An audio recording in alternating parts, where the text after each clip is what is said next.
Hello. Hello, नमस्कार, सलाम, सत श्री अकाल। मैं हरप्रीत कौर। चेतना मंच, किस्से, कहानियां, कविताएं, ये कार्यक्रम यादों की रह गुजर में आप सभी सुनने वालों का स्वागत करती हूँ। चेतना की इस नई पहल के लिए चेतना मंच को हार्दिक शुभकामनाएं। युगों युगों तक याद आएगी, युगों युगों तक याद आएगी। आंखें यूं ही झलक जाएंगी, आंखें यूं ही छलक जाएंगी।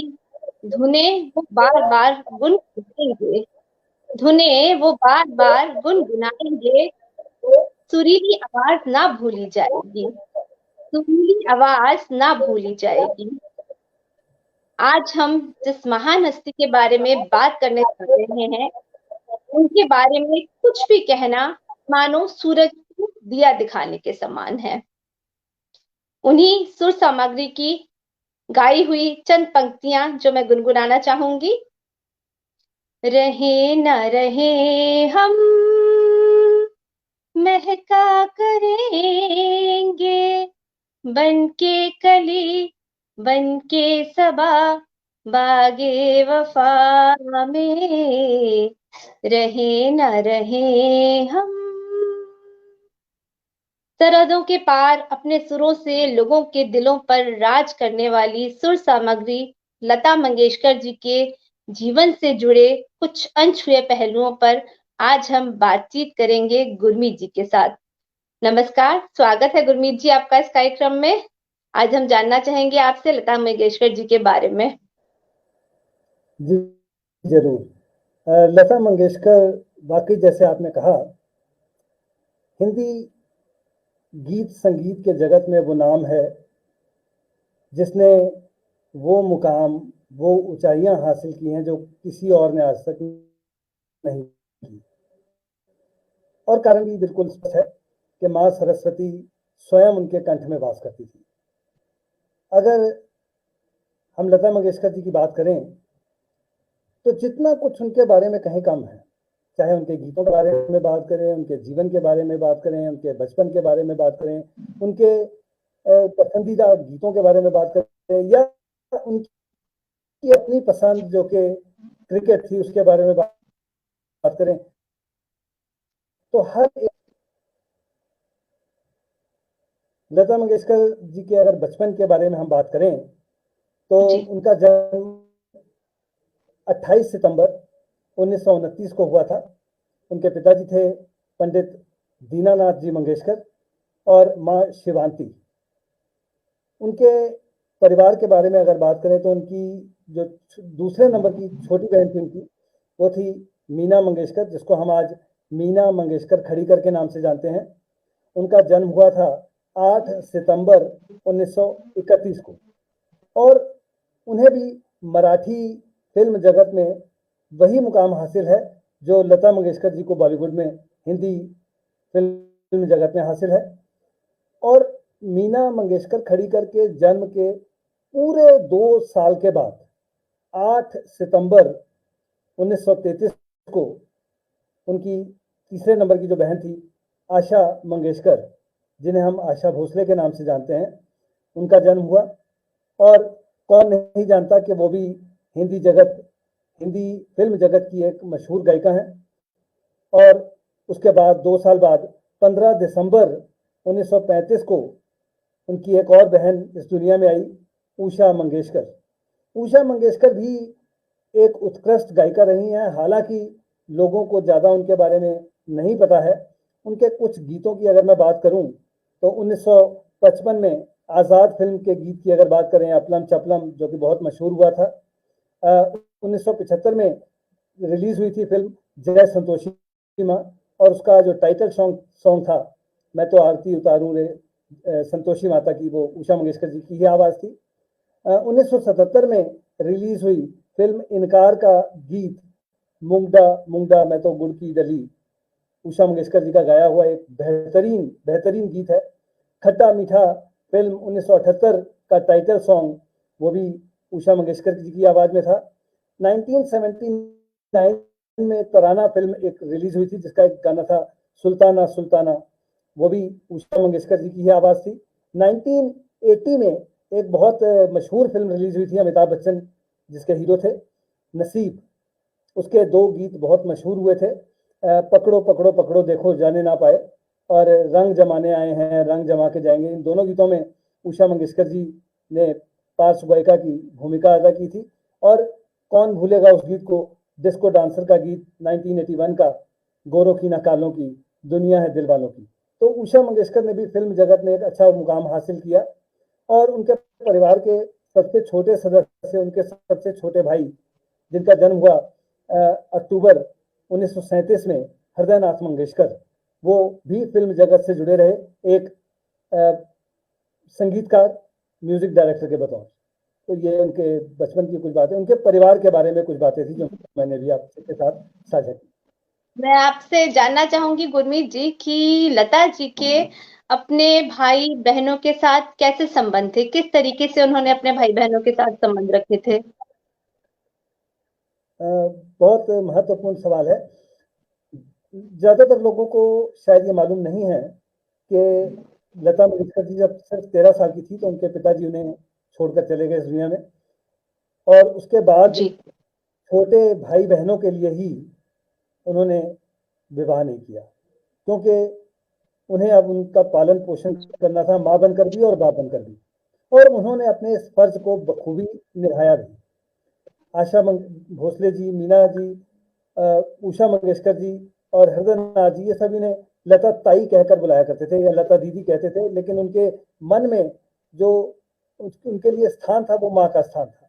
तो लता जी ने भी माँ की तरह उन चारों की पालन पोषण किया। और बहुत छोटी ही उम्र में उन्होंने पार्श्व गायिका के रूप में गाना शुरू कर दिया, क्योंकि अब उनका पालन पोषण करने के लिए पैसों की भी जरूरत थी और उसके लिए कोई ना कोई सोर्स चाहिए था। तो उन्होंने अपना कैरियर जो था बहुत छोटी उम्र में शुरू कर दिया। यहाँ पर मैं लता जी के लिए लता जी का गाया हुआ गीत गुनगुनाना चाहूंगी। बहुत मुश्किल जीवन था लता जी का, बचपन तमाम मुश्किलात से भरा हुआ था। उनके पिताजी के सर्वंस के बाद, जैसे कि गुरमीत जी ने बताया, भाई बहनों की जिम्मेदारी उन पर आन पड़ी थी। लता जी ने हर समय में, हर पीढ़ी में, हर तरीके के गीत गाए हैं। उसी में से एक गीत, जीवन है एक जहर तो पीना ही पड़ेगा, हम आए हैं इस दुनिया में तो जीना ही पड़ेगा, जीवन है अगर जहर तो पीना ही पड़ेगा, जीवन है अगर जहर तो पीना ही पड़ेगा।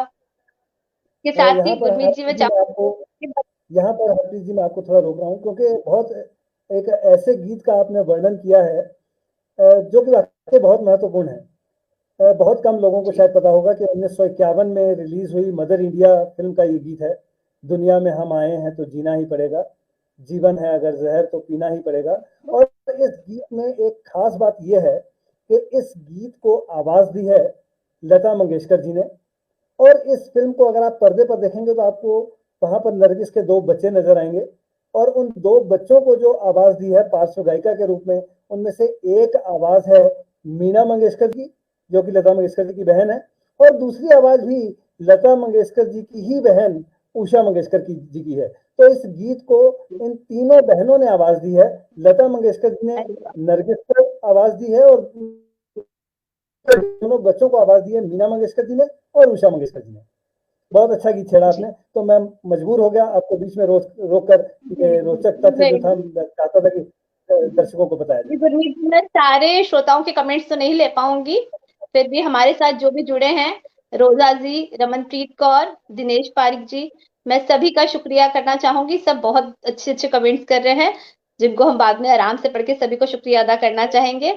इसके साथ ही हम अपनी अगली बात पे आएंगे। गुरमीत जी, मैं आपसे जानना चाहूंगी, लता जी ने किस तरीके का अपने जीवन में संघर्ष किया? क्या एकदम से तो किसी को शोहरत या सफलता एक दिन में हासिल नहीं होती है यहाँ पर?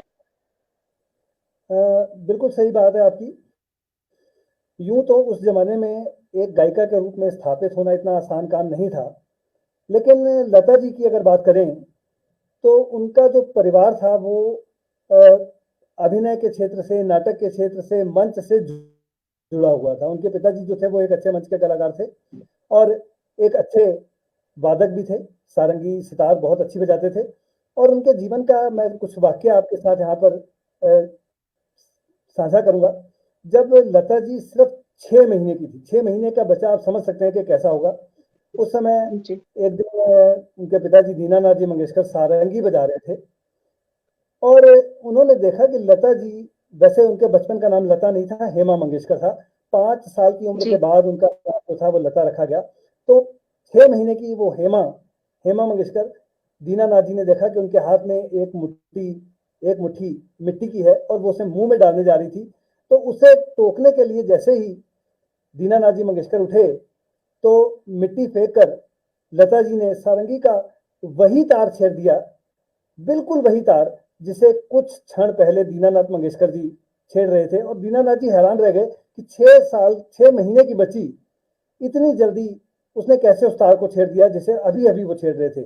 और उसके बाद एक और घटना है, जब लता मंगेशकर जी 5 वर्ष की थी, उस समय दीनानाथ मंगेशकर जी अपने एक शिष्य को कोई आलाप सिखा रहे थे और आलाप सिखाते सिखाते अचानक उन्हें घर के अंदर जाना पड़ गया। और जब वो 5 मिनट के बाद वापस आए तो उन्होंने क्या देखा कि उनकी 5 वर्ष की बेटी लता मंगेशकर उनके शिष्य भी सिखा रही थी, जो कुछ समय पहले वो अपने शिष्य को सिखा रहे थे।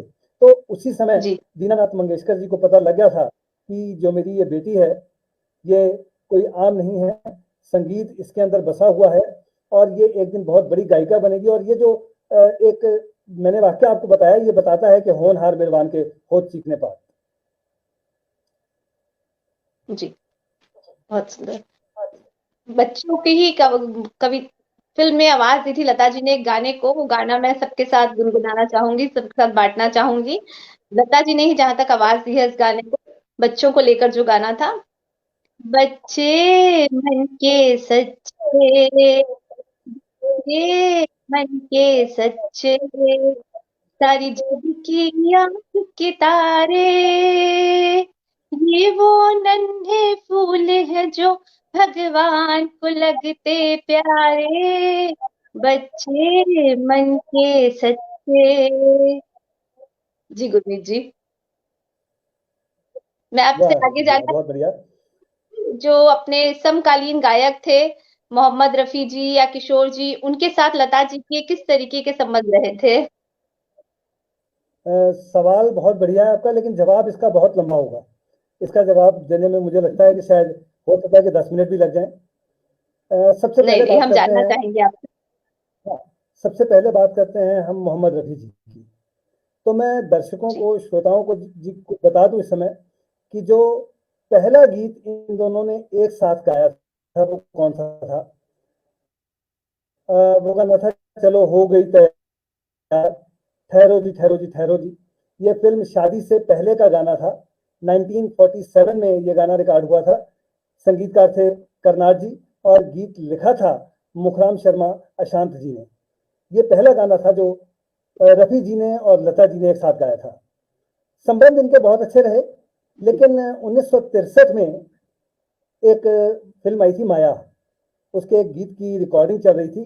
गाना बहुत मशहूर हुआ था, तस्वीर तेरी दिल में जिस दिन से बसाई है, उस गाने की रिकॉर्डिंग थी। और उस गाने की रिकॉर्डिंग के दौरान कुछ ऐसा हुआ कि इन दोनों के संबंध जो थे वो खराब हो गए। हुआ ये था असल में कि लता मंगेशकर जी और जो उस समय के बाकी गायक थे वो सभी चाहते थे कि जिस तरह संगीतकारों को गानों की रॉयल्टी मिलती है हर साल, उसी तरह हमें भी मिले, गायकों को भी मिले। लेकिन मोहम्मद रफ़ी भी बहुत ज़मीन से जुड़े हुए गायक थे, वो भी सरस्वती के बहुत पूजक थे और उन्होंने कहा कि नहीं, हम सरस्वती के पूजक हैं, हम अपने गानों को बेचते नहीं हैं, हमने एक बार गा दिया, एक बार पैसे ले लिए, उसके बाद हमारा इस पर कोई हक नहीं है। और इस बात को लेकर दोनों में मनमुटाव हो गया और दोनों ने फैसला कर लिया कि हम दोनों एक साथ आज के बाद कभी गीत नहीं गाएंगे। मोहम्मद रफ़ी जी ने भी कह दिया और लता जी ने भी कह दिया, और वाकई उसके बाद उन्होंने 4 साल तक कोई गीत एक साथ नहीं गाया। 1967 में नरगिस जी और शंकर जयकिशन की जोड़ी के जो जयकिशन जी थे, इन दोनों को दोबारा एक बार इकट्ठा करने की कोशिश की, प्रयास किया और नतीजा ये हुआ कि 1967 में एक बार फिर ये दोनों एक साथ आए। ज्वेल थीफ का जो गाना है दिल पुकारे आरे आरे आरे, ये 4 साल के ब्रेक के बाद वो पहला गाना है जो इन दोनों ने एक साथ फिर से गाया। तो ये तो खैर मोहम्मद रफ़ी के साथ इनके संबंधों की बात थी। अगर मन्ना डे जी के साथ बात करें तो मन्ना डे जी के साथ इन्होंने जो पहला गाना गाया था वो बसंत देसाई जी के डायरेक्शन में था। पिक्चर का नाम था नरसिंह अवतार, 1949 की बात है। वो गाना इन दोनों ने एक साथ गाया था। गाने के बोल मुझे इस समय शायद थोड़े बहुत याद आ रहे हैं कि लटपट के पोत पहने बिकराल, कुछ इस तरह के शब्द थे। एग्जैक्टली मुझे याद नहीं है। जो दर्शक हैं हो सकता है वो नेट से ढूंढ लेंगे से क्या था। बात करते हैं हम तलत महमूद जी की। जा रे हट नटखट ना छेड़ मुझे, ना छेड़ मेरा घूंघट, समथिंग लाइक दैट। हाँ, लटपट के पोत पहरे बकराल, कुछ ऐसे था। और उसके बाद अगर हम बात करें तलत महमूद जी की, तो 1950 में 1950 में अनमोल रतन पिक्चर के लिए इन्होंने एक साथ गाना गाया था। जो पहला गाना था वो था शिकवा तेरा मैं गाऊं। ये पहला था जो इन्होंने तलत महमूद जी के साथ गाया था। जहां तक मुकेश जी की बात है, मुकेश जी के साथ इनके बहुत गाने बहुत हिट हुए हैं, लेकिन जो पहला गीत दोनों ने एक साथ गाया था वो 1948 में एक पिक्चर आई थी मजबूर, उसका गाना था अब डरने की कोई बात नहीं। ये गीत जो था ये मुकेश जी और लता जी ने एक साथ गाया था। महेंद्र कपूर जी के साथ अगर हम बात करें तो बहुत मशहूर गाना है जो इन्होंने एक साथ गाना गाया, धूल के फूल पिक्चर का नाम था। बात है ये शायद 1959 की, और गीत था तेरे प्यार का आसरा चाहता हूँ, वफा कर रहा हूँ, वफा चाहता हूँ। तो ये महेंद्र कपूर जी के साथ इनका पहला गाना था। हेमंत कुमार की अगर बात करें तो हेमंत कुमार के साथ भी इन्होंने जो पहला गाना गाया, बहुत कम गाने गाए हैं, लेकिन जो पहला गाना गाया वो सुपर हिट गाना था। 1958 की बात है। पिक्चर का जो नाम था वो था पोस्ट बॉक्स नंबर 999, और गाना तो आप सभी ने सुना ही होगा, नींद मुझको आए। ये पहला गाना था जो इन्होंने हेमंत कुमार जी के साथ गाया था। गीता दत्त जी के साथ भी इन्होंने शहनाई पिक्चर में 1949 में एक गाना गाया। जहां तक बात कर रहे हैं हम किशोर कुमार जी की, तो किशोर कुमार जी के साथ इनके गाने यही जानना चाह रही थी कि ये लोग लता और किशोर जी ने पहला गाना कब साथ में गाया, कब मिले थे लता और किशोर जी? बहुत बढ़िया सवाल आपने किया। बहुत अच्छी कहानी है। 1948 की बात है। महालक्ष्मी रेलवे स्टेशन हुआ करता था मुंबई में। वहां से लता जी स्टूडियो के लिए जब ट्रेन में चढ़ी तो एक शख्स उनके पीछे सफेद कुर्ता धोती पहने, हाथ में लाठी लिए, डंडा लिए, छड़ी लिए, उनके पीछे पीछे चल पड़ा। और जब वो उतरी स्टेशन से आगे तो वो शख्स भी पीछे पीछे, इन्होंने तांगा लिया और स्टूडियो की तरफ चल पड़ी। उस शख्स ने भी तांगा लिया और उसी तांगे के पीछे पीछे लगा लिया। स्टूडियो पहुंची तो वो शख्स भी पीछे पीछे। जब लता जी अंदर पहुंची तो घबराई हुई थी। तो संगीतकार जो थे वो थे उस समय उस पिक्चर के खेमचंद्र जी। तो खेमचंद्र जी से लता जी ने घबरा कर कहा कि ये कौन है आदमी जो मेरा पीछा कर रहा है, ये लगातार महालक्ष्मी रेलवे स्टेशन से मेरे पीछे है। तो खेमचंद्र जी हंसने लगे। वो कहते हैं कोई और नहीं है, ये आपका आज का को सिंगर है, इसने आपके साथ गाने गाने हैं। और वो किशोर कुमार जी का पहला गीत था जो उन्होंने किसी भी फिल्म के लिए गाया। पिक्चर का नाम था जिद्दी। देवानंद को आवाज दी थी किशोर कुमार जी ने, और किशोर जी का और देवानंद जी का लता जी का वो पहला गीत था उस पिक्चर में। 16 श्रृंगार करके कुछ वर्डिंग थी। थोड़ा सा मैं दिमाग पे अगर जोर डालूं तो ये कौन आया करके 16 श्रृंगार, शायद इस तरह के कुछ वर्डिंग थे, ये कौन आया करके 16 श्रृंगार। गीता दत्त जी के साथ इन्होंने गाने गाए थे जवानी की रेल चली जाए, कुछ इस तरह के गाने थे। आशा भोसले जी के साथ इन्होंने बहुत सारे ड्यूट सॉन्ग गाए हैं अपने सिस्टर के साथ, लेकिन जो पहला गाना था वो था ये रुकी रुकी हमाएं, जो कि फिल्म दामन में है। 1951 में ये पिक्चर रिलीज हुई थी। इसके अलावा सुरैया के साथ इन्होंने सिर्फ 5 गाने गाए हैं, जिनमें से 2 गाने पिक्चर बालम में थे। एक था शोखियां पिक्चर में, एक था सनम में, और एक था दीवाना में। तो सिर्फ 5 गाने हैं जो लता जी ने सुरैया जी के साथ गाए हैं। और एक बार की बात मुझे याद आ रही है, 2 बातें एक साथ याद आ रही है मुझे यहाँ पर। लता जी का जो पहला गाना था, अब ये दोनों बातें बहुत कंट्रोवर्शियल हैं। लता जी का जो पहला हिट सॉन्ग था आएगा आने वाला, महल पिक्चर से 1948 में, उस पिक्चर का जब रिकॉर्डिंग हो रही थी बॉम्बे टॉकीज में, तो उसी समय बॉम्बे टॉकीज में एक फिल्म थी लाहौर, उसकी शूटिंग भी चल रही थी, जिसमें नरगिस और जद्दन बाई दोनों थी। तो नरगिस और जद्दन बाई वहां पर बैठी थी। तो जब लता जी गाने की रिकॉर्डिंग करके थोड़ा वापस आई, उस समय रिकॉर्डिंग रूम वगैरह नहीं हुआ करते थे, खाली जगह देखकर रिकॉर्डिंग की जाती थी। तो जद्दन बाई और नरगिस भी वो रिकॉर्डिंग देख रही थी। तो जब लता जी आई तो जद्दन बाई ने उन्हें इशारे से बुलाया कि बेटा इधर आओ। जब वो आई तो उस समय लता जी की उम्र मात्र 19 साल थी। तो जद्दन बाई ने कहा था, क्या नाम,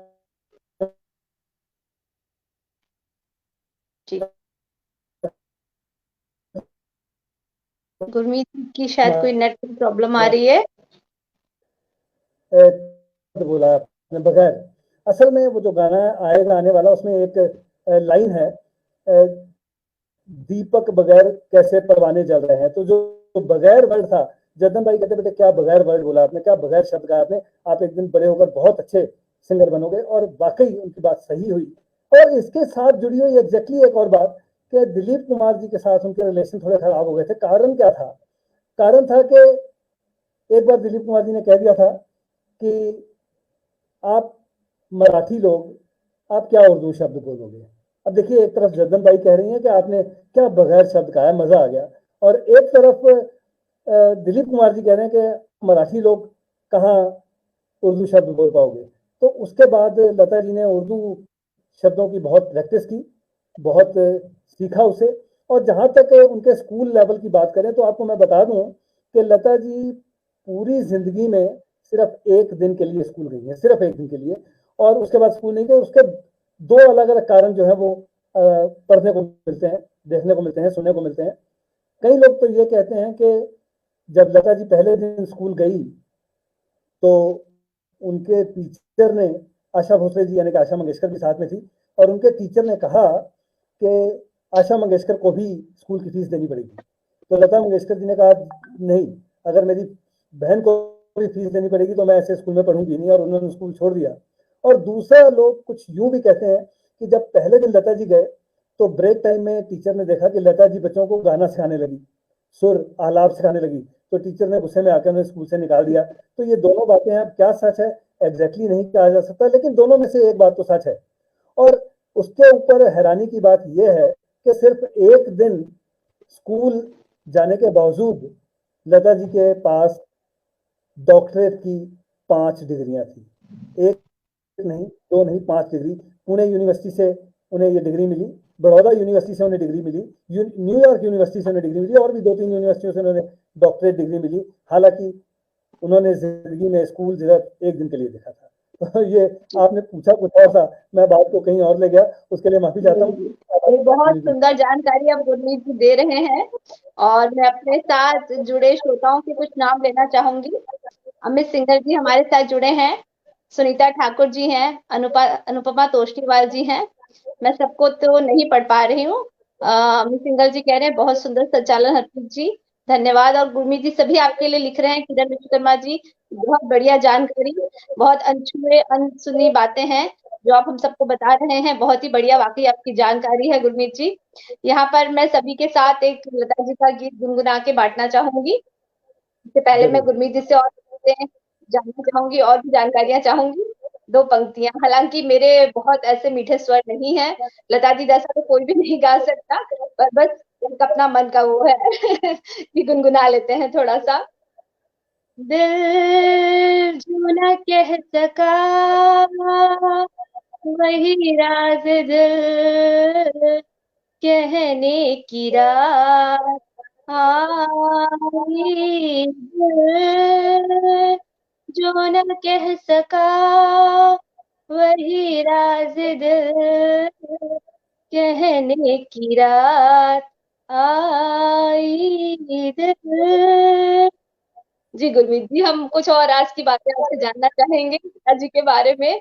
इतने गाने लता जी ने गाए, 60,000 से अधिक गाने लता जी ने अपने जीवन में गाए। लेकिन लता जी का अपना खुद का सबसे पसंदीदा या फेवरेट गाना कौन सा था? वैसे तो लता जी ने एक बार इंटरव्यू में कहा था कि मेरा हर एक गाना जो है वो मेरे लिए मेरा पसंदीदा गाना है। आपको यहाँ पर एक बात और भी बता दूं कि लता जी जब भी स्टूडियो में गाना गाती थी, वो संगीत को पूजा समझती थी।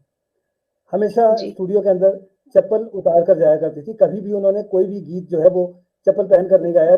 अपनी चप्पल जूतियां जो भी पहनी होती थी उन्हें बाहर उतारती थी, उसके बाद स्टूडियो में प्रवेश करती थी। पहले माथा टेकती थी और उसके बाद जाकर वो अपना जो गीत है वो गाती थी। हमारी आजकल उनके की पीढ़ी को ये बात समझना बहुत जरूरी है कि अपने काम को पूजा मानना बहुत जरूरी है। बिल्कुल बिल्कुल सही कहा आपने। लेकिन लता जी की यह खासियत थी कि वो अपने काम को अपना पूजा मानती थी।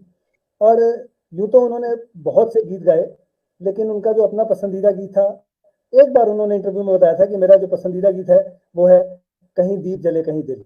लेकिन इस जी। गीत के पीछे भी एक कहानी है, और वो कहानी क्या है मैं दर्शकों के साथ वो भी साझा करना चाहूंगा। जी। ये बात है 1961 की। एक दिन लता जी को अचानक पेट में दर्द की शिकायत हुई और घर वालों ने फटाफट उनके डॉक्टर को बुला लिया। डॉक्टर आए, दवा दी। दवा के बाद थोड़ा सा पेट दर्द को आराम आया, लेकिन शाम को उन्हें उल्टी आई, और उल्टी का जो रंग था वो हरा रंग था। हरे रंग की उल्टी देखकर घर वाले घबरा गए। उन्हें फौरन हॉस्पिटल ले गए, उन्हें हॉस्पिटल में एडमिट कराया, उनका एक्सरे वगैरह किया गया। और उसके बाद जो बात खुली वो चौंकाने वाली थी उनके परिवार के लिए भी। उन्हें बताया गया कि उन्हें पिछले 6 महीने से स्लो पॉइजन, धीमा जहर दिया जा रहा है। बहुत घबरा गया सारा का सारा परिवार, ये कैसे हुआ। तबीयत वाकई बहुत ज़्यादा खराब हो गई थी। एक चीज़ देखने में आई कि जब उन्होंने पता करना चाहा कि ये कौन था, तो उनके जो घर का रसोइया था, वो जैसे ही पता लगा कि लता जी को धीमा जहर दिया जा रहा है, उसके बाद वो गायब हो गया और उसके बाद उसका पता नहीं चला। लता जी से भी एक इंटरव्यू में पूछा गया कि आपको पता चल गया था कि जहर कौन दे रहा था, तो उन्होंने कहा हाँ पता तो चल गया था, लेकिन क्योंकि कोई पुख्ता सबूत नहीं थे इसलिए हमने कार्रवाई नहीं की। और जब उसके बाद 3 महीने वो हॉस्पिटल में एडमिट रही, 3 महीने लग गए उन्हें ठीक होने में। कई लोगों ने अफवाह फैला दी कि लता जी अपनी आवाज़ खो बैठी हैं, लेकिन लता जी की आवाज़ को इन दिनों कोई फर्क नहीं पड़ा था, बीमारी जरूर बढ़ गई थी। और इसमें एक बात और भी जुड़ी हुई है बहुत अच्छी, कि इस घटना के बाद जब इसका पता लगा मजरूर सुल्तानपुरी जी को, तो मजरूर सुल्तानपुरी जी उन 3 महीनों में रोज शाम को 6 बजे लता जी के पास जाया करते थे। उनसे पुरानी जो कहानियां हैं, किस्से हैं, वो डिस्कस करते, उनका मन बहलाते, और उनके लिए जो खाना आता था उसका पहला निवाला वो खुद खाया करते थे, चेक करने के लिए कि इसमें कोई पॉइजन तो नहीं, इसमें कोई जहर तो नहीं। और 3 महीने उन्होंने ये किया। 3 महीने बाद जो है लता मंगेशकर जी ठीक हो गई, और जब वो आई तो ठीक होने के बाद उन्होंने जो पहला गाना गाया वो 20 साल बाद पिक्चर के लिए गाना था, कहीं दीप जले कहीं दिल। और इस गाने के लिए उन्हें फिल्म फेयर अवार्ड भी मिला था। तो आपने कहा कि मन पसंदीदा गाना, और मन पसंदीदा गाना जो था उसके साथ जुड़ी हुई जो कहानी भी थी, मैंने कहा कि दर्शकों के साथ, श्रोताओं के साथ उसे भी डिस्कस किया जाए।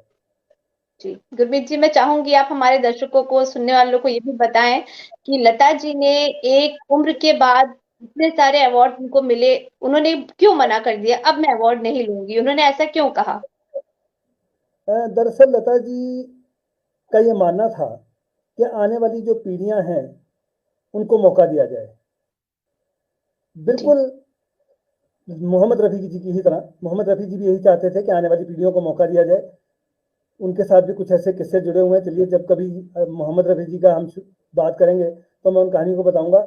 और लता जी की भी यही सोच थी कि जो आने वाले पीढ़ी है, जो आने वाले सिंगर हैं, उनको मौका दिया जाए, इसलिए उन्होंने कई बार अवार्ड देने से मना भी किया। और यहाँ पर मैं आपको कुछ और भी बातें बता दूं कि लता जी के बारे में अगर बात करें तो वो सिर्फ एक गायिका नहीं थी। शायद बहुत से लोगों को नहीं पता कि वो म्यूजिक डायरेक्टर भी थी, वो एक जी। संगीतकार भी थी। 1960 में मराठी फिल्म राम राम पवाना की म्यूजिक डायरेक्टर रही हैं, वो संगीत दिया उन्होंने। 1963 में मराठा टिटुका मलवावा का भी उन्होंने म्यूजिक दिया है। 1963 में ही मोहित यांची मंजूला का भी उन्होंने संगीत दिया है। 1965 में साधी मनासे का भी उन्होंने संगीत दिया है और 1969 में तंबाड़ी माती का भी उन्होंने संगीत दिया। तो वो एक संगीतकार के रूप में भी वहां पर रही हैं, म्यूजिक डायरेक्टर के रूप में भी इंडस्ट्री में रही हैं। सिर्फ गायिका ही नहीं रही हैं, वो एज म्यूजिक डायरेक्टर भी रही हैं। और इसके अलावा मैं आपको बता दूं कि उन्होंने कुछ फिल्में प्रोड्यूस भी की हैं निर्मात्री के रूप में। ये भी शायद लोगों को बात कम पता होगी। 1953 में एक मराठी पिक्चर आई थी बाडाल, उसकी निर्मात्री लता मंगेशकर थी।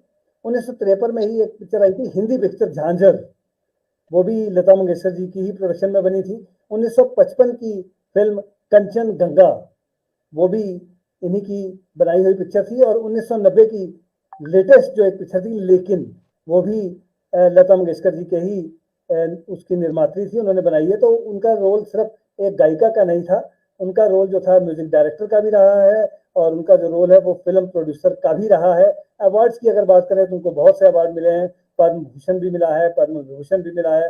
पद्म भूषण मिला 1969 में, पद्म विभूषण मिला 2001 में, Zee Cine award lifetime achievement award मिला 1999 में। जानकारी है जी, आपकी जानकारी माननी पड़ेगी। माफ कीजिएगा, मैं अपनी बातों के बीच में आपकी आवाज सुन नहीं सका।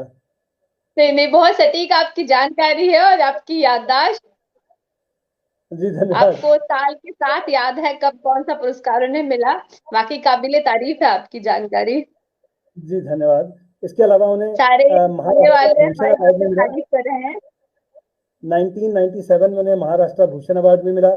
एनटीआर नेशनल अवार्ड मिला 1999 में, भारत रत्न मिला 2001 में, एएनआर नेशनल अवार्ड मिला 2002 में। 3 बार उन्हें नेशनल फिल्म अवार्ड्स मिल चुके। बहुत से अवार्ड्स हैं, गिनती अगर मैं करता जाऊं तो 10 मिनट मुझे इसी में लग जाएंगे। इनके नाम पर भी इवन मध्य प्रदेश में एक अवार्ड रखा गया था, लता मंगेशकर के नाम पर अवार्ड, जो अभी भी दिया जाता है। तो अगर अवार्ड्स की बात करें तो इनके नाम से अवार्ड बहुत सारे हैं।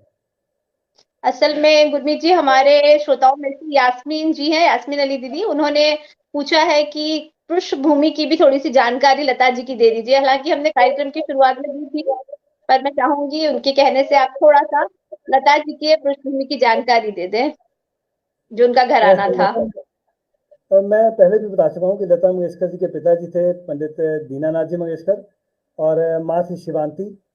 3 बहनें थी। मीना मंगेशकर खड़ीकर के नाम से जानते हैं आज हम मीना मंगेशकर को। आशा भोसले के नाम से जानते हैं आशा मंगेशकर को। आशा मंगेशकर यानी कि आशा भोसले के साथ उनके थोड़े से रिलेशन थोड़े समय के लिए खराब हुए थे और उसका कारण था कि जब आशा मंगेशकर 16 साल की थी तो लता मंगेशकर जी की जो सेक्रेटरी थे गणपत राव भोसले, उनके साथ उन्होंने लव मैरिज कर दी, जो कि आशा मंगेशकर से उम्र में 15 साल बड़े थे। तो ये बात लता मंगेशकर जी को नागवार गुजरी और दोनों में थोड़ी नाराजगी रही।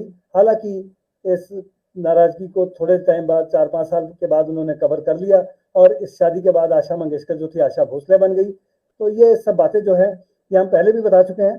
तो डॉक्टर यास्मीन अली जी के बाद, और यहाँ पर अगर हम हरदनाथ मंगेशकर जी की बात करें जो उनके सबसे छोटे भाई थे, 1983 में जब इंडिया की क्रिकेट टीम वर्ल्ड कप जीत गई, लता जी जो थी वो क्रिकेट की बहुत बड़ी फैन थी। सचिन तेंदुलकर जी ने माँ कहकर बुलाते थे। इवन शोएब अख्तर ने जब एक बार पाकिस्तान से उन्हें फोन किया तो लता मंगेशकर जी ने कहा कि बेटा तू मुझे माँ कहकर बुलाया कर। तो 1983 में जब भारत की टीम ने वर्ल्ड कप जीता, उस समय बीसीसीआई जो था उसकी हालत इतनी अच्छी नहीं थी कि वो अपने खिलाड़ियों का सम्मान कर पाता। तो लता मंगेशकर जी ने अपने भाई हृदयनाथ मंगेशकर जी के साथ मिलकर दिल्ली में एक लाइव कंसर्ट शो किया, जिसमें लता जी के साथ साथ नितिन मुकेश जी ने भी भाग लिया, सुरेश वाडेकर जी ने भी भाग लिया और उस प्रोग्राम से इन्होंने 20 लाख रुपए कमाए और ये 20 लाख रुपए उन्होंने बीसीसीआई को दिए ताकि वो 1983 के वर्ल्ड कप जीते हुए खिलाड़ियों का सम्मान कर सकें। और इस लाइव शो को देखने के लिए उस समय के जो हमारे भारत की प्रधानमंत्री थी इंदिरा गांधी, उनके सुपुत्र जो हमारे बाद में प्रधानमंत्री भी रहे राजीव गांधी जी, उन्होंने इस शो को लाइव देखा था। और यहाँ पर थोड़ी सी नाराजगी मुझे भारतीय फिल्म जगत से भी होती है, थोड़ी सी। वो इसलिए कि अभी हाल में ही आपने देखा कि एक पिक्चर रिलीज हुई है 83 रणवीर सिंह की, जिसमें उन्होंने 1983 के वर्ल्ड कप की पूरा आपको दिखाया है। ये फिल्म मैंने भी देखी है और मुझे थोड़ी सी निराशा इस बात की हुई कि इस फिल्म में उन्होंने लता मंगेशकर को नहीं दिखाया। हालांकि लता मंगेशकर को दिखाया जाना बनता था। उसके दो कारण थे। पहला कारण तो मैं आपको बता चुका हूं कि 83 के विनर्स के लिए उन्होंने लाइव कंसर्ट करके 20 लाख रुपए कमाकर बीसीसीआई को दिए। और दूसरा कारण ये था कि 83 का जो वर्ल्ड कप था उसका फाइनल लता मंगेशकर जी ने लॉर्ड्स के मैदान में लाइव गैलरी से देखा था। तो इस चीज को अगर 83 फिल्म में दिखाया जाता तो मेरा ख्याल है कि फिल्म में 4 चांद लग जाते और लता मंगेशकर जी के लिए एक आज की दिन में अगर कहे श्रद्धांजलि भी हो सकती थी, क्योंकि अभी ये फिल्म रिलीज हुई है और कुछ दिन बाद ही लता मंगेशकर जी हमें छोड़कर चली गई। तो क्रिकेट के साथ उनका संबंध बहुत अच्छा था और ये परिवार की जानकारी पूछी थी तो इसलिए मुझे हरदनाथ मंगेशकर जी का जब नाम लिया तो ये सारी बातें दिमाग में आती चली गई और मैं मजबूर हो गया बताने के लिए। माफी चाहता हूँ, आगे चले आप। मैं कार्यक्रम के अंत की तरफ जाते हुए गुरमीत जी से पूछना चाहूंगी, मैं बल्कि सुनना चाहूंगी उन्हीं की आवाज में लता मंगेशकर जी का गाया हुआ गीत जो उनके लिए सबसे फेवरेट हो, क्योंकि वैसे तो बहुत मुश्किल काम है। लता मंगेशकर जी का गाना गाना कम से कम मेरे लिए तो आसान नहीं है, बहुत मुश्किल है। फिर भी उनका एक गीत है, उस गीत के साथ हमने प्रोग्राम का आगाज भी किया था और मैं चाहता हूं कि उसी गीत के साथ हम प्रोग्राम का अंत भी करें।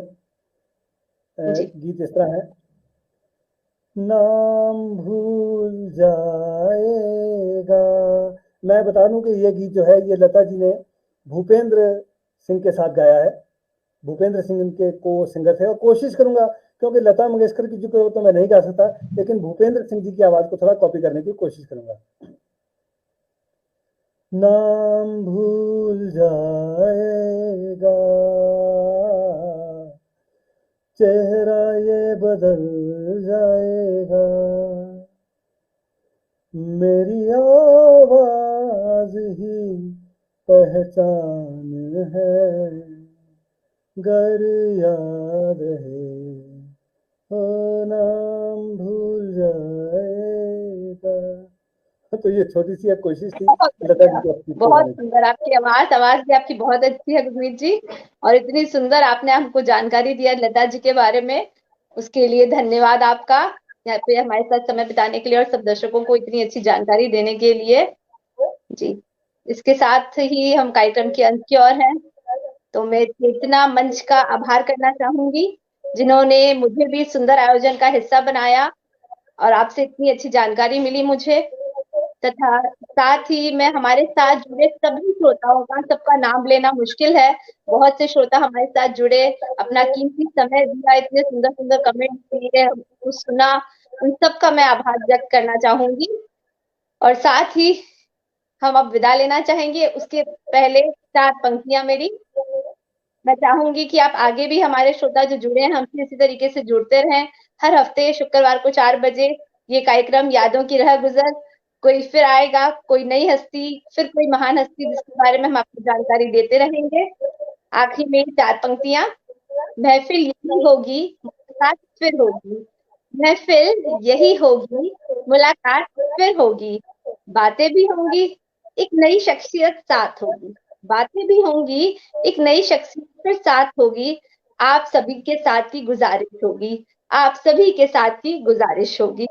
इसी के साथ विदा लेना चाहेंगे आप सभी से। धन्यवाद। नमस्कार।